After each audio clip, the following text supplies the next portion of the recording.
Ka-Express, may kakaibang init na nararamdaman ngayon ng mga Pinoy basketball fans, hindi dahil may bagong NBA champion, hindi dahil may blockbuster trade, kundi dahil sa unang pagkakataon sa mahabang panahon, sabay-sabay nagliyap ang 4 na Phil-Am stars sa pinakamalaking basketball stage sa mundo.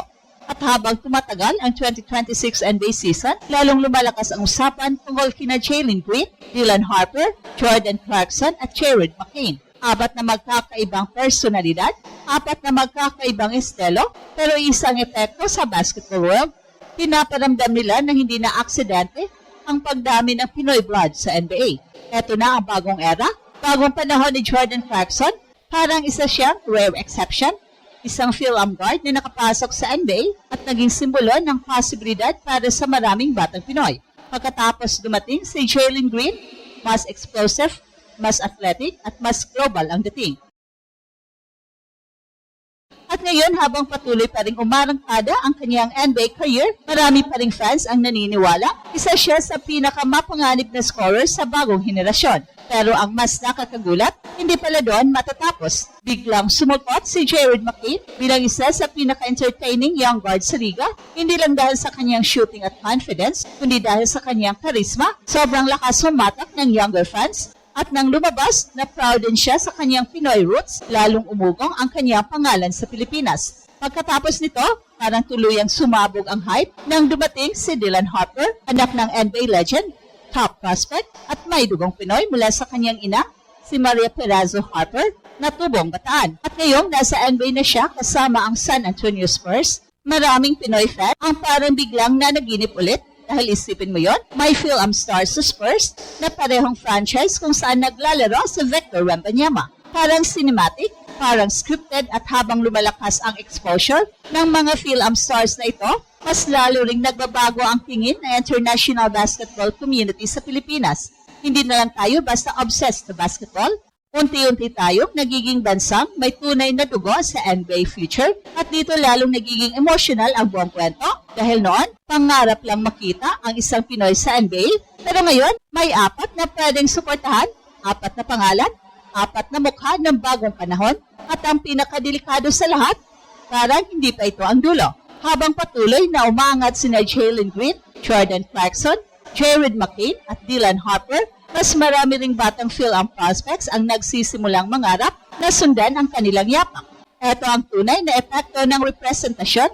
Hindi lang ito tungkol sa stats, hindi lang ito tungkol sa highlights, ito ay tungkol sa pagbubukas ng pinto at sa bawat dunk ni Jalen Green, sa bawat scoring explosion ni Jared McCain, sa bawat veteran moment ni Jordan Clarkson, at sa bawat future star flashes ni Dylan Harper, mas lalong lumalakas ang pakiramdam na may bago ng chapter na sinusulat ang Pinoy basketball identity sa NBA. At baka sa susunod na dekada, hindi na magiging surprising ang makakita ng Pinoy blood sa NBA. Baka maging normal na lang ito.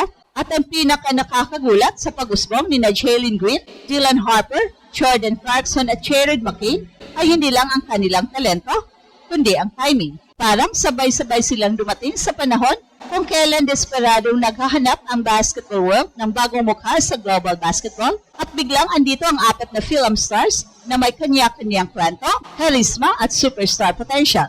Si Jordan Clarkson ang unang nagbukas ng pinto. Nung una siyang naging malaking pangalan sa NBA, marami pa ring fans ang hindi makapaniwala na may player na may dugong Pinoy na kayang maging 6th Man of the Year candidate at pangunahing scorer sa pinakamalaking liga sa mundo.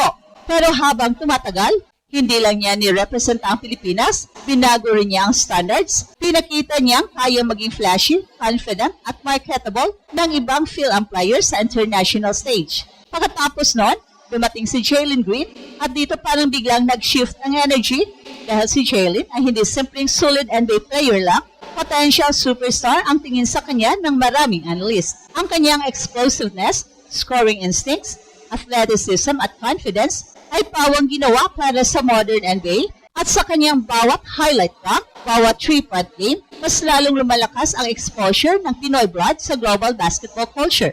At ngayon, eto na naman ang bagong alon, si Jared McCain. isa sa pinaka-interesting young guards ng bagong henerasyon, hindi lang dahil kaya niyang mag-init mula sa three-point line, kundi dahil naintindihan niya ang modern sports culture, social media presence, confidence, entertainment value, swagger, at sa panahon ngayon, malaking bahagi yon sa pagiging superstar. Kaya hindi nakakapagtaka kung bakit mabilis siyang naging fan favorite ng younger generation.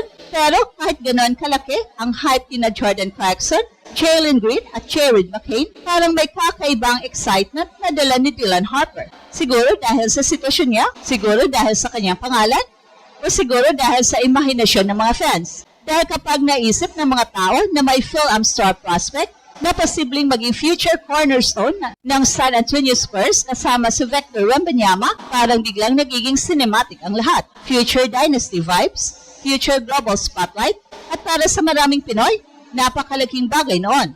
Dahil hindi lang ito simpleng may dugong Pinoy story, ito ay simbolo ng paglipat ng Pilipinas sa pinakamataas na level ng basketball relevance. At habang tumataas ang popularity ng mga Phil-Am stars na ito, mas lalo ring nagbabago ang mindset ng kabataang Pinoy.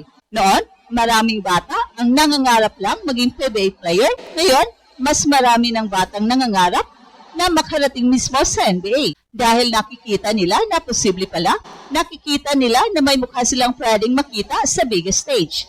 At yun ang pinakamalaking epekto ng apat na pangalan na ito. Hindi lang sila NBA players, sila ang buhay na patunay na pwedeng maging bahagi ng Pinoy Broad sa future ng world basketball. At habang patuloy silang umarangkada sa NBA, mas lalong umiinit ang tanong ng buong Pilipinas, hanggang saan kaya kayang dalhin ng bagong henerasyon ng Phil-Am stars ang pangalan ng Pinoy basketball? Well, sa dulo ng lahat, parang may mas malalim na dahilan kung bakit sobrang lakas ng koneksyon ng Pilipinas kina Jalen Green, Jordan Clarkson, Jared McCain at Dylan Harper.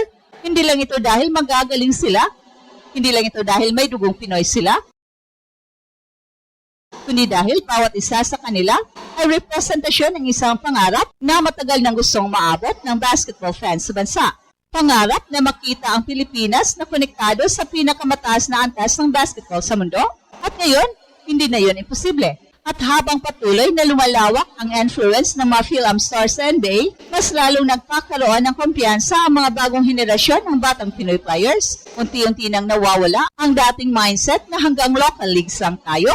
Dahil ngayon, nakikita na nila mismo ang ebidensya, nakikita nilang kayang makipagsabayan ng may dugong Pinoy sa pinakamabilis, pinakamalakas at pinaka-athletic na liga sa planeta. At ang pinakamaganda nito, parang simula pa lang ito, habang patuloy na umuunlad ang basketball development ng Phil-Am community sa US, mas marami pang prospects ang inaasang susuport sa mga susunod na taon. At ito ang Express Info kung saan bawat kwento ginulat ang mundo. Don't forget to like and subscribe.